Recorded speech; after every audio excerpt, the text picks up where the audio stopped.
Roseanne Barr is no stranger to the ebbs and flows of Hollywood stardom.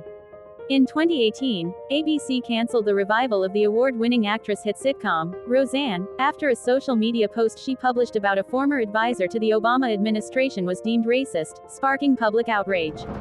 The comedian made her comeback 5 years later, returning to the limelight with the release of her 2023 comedy special, Cancel This. During a recent episode of The Tucker Carlson Podcast, aired on March 23, the 71-year-old reflected on her bout with cancel culture, crediting God for helping her navigate the tumultuous waves of the entertainment industry and setting her on a new path. "When I was really little, I saw myself doing something that was gonna have good consequences to it," she explained. The self-proclaimed citizen journalist launched her own podcast, the Roseanne Barr Podcast, in the summer of 2023. On her show, Ms. Barr regularly discusses some of the top problems facing Americans today. "This week I was like, hey, this is like when you were little, and now you're doing it," she continued. "I do feel like God puts me where He wants me." Ms. Barr's remarks echoed a similar sentiment she previously shared with the political commentator. During a 2023 interview, she told Mr. Carlson that the entire experience really showed her how unwavering her faith is. "The greatest thing that I learned is my faith that has always kept me strong. There's nothing that's ever gonna shake it. Thank heaven," she said. "Nothing could take me away from it. As low as it got, as hard as it got, and as ugly as it got. Nothing could shake it. That was the greatest of all." Conversations with God. Raised in an Orthodox Jewish home in Salt Lake City, Utah, a city widely affiliated with the Church of Jesus Christ of Latter-day Saints, the actress said her faith has always been an important part of her life.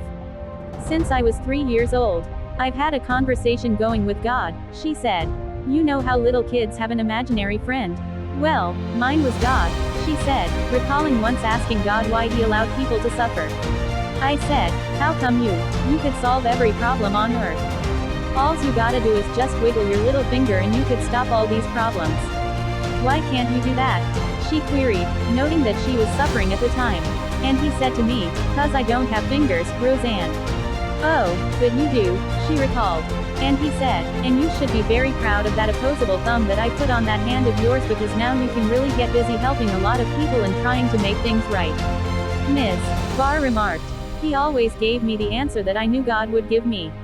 Although her upbringing instilled in her a deep faith in God, Ms.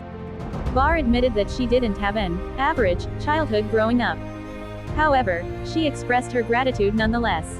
"I was always a stranger in a strange land," she said of her childhood. "But it gave me a unique perspective. God gave me a unique perspective. Pray with me." During the far-reaching interview, Ms. Barr also touched upon a host of other issues, from advocating for sexual abstinence outside of marriage to criticizing artificial intelligence in movies. She also addressed the blowback that many people faced for refusing to take the COVID-19 vaccine. "The heart of America, we keep being denied to see the real Americans, the heroes of America," she said. "Those nurses and doctors that, refused to go along. Those brave people in our armed forces who were kicked out because they understood that no government, least of all this one, has the right to force untested drugs on a captive population. It's so horrible," she said. "I don't know if this is the end of the world. It looks like it to me." However, the actress noted that a silver lining could be found in God. "Here's the good news," she said. "In the Torah, it says that 99% of this world is just physical. And it's that 1% that matters. So I think that 1% is the one they can't factor in because they don't know what it is, but we do," she explained. "And that's the 1% that is where all wars are decided and won and lost. That's God," she said, encouraging others to join her in prayer. "I just invite people to pray with me and pray themselves in their own words. Not by rote, not by prayers they've already heard, but in their own words," she said.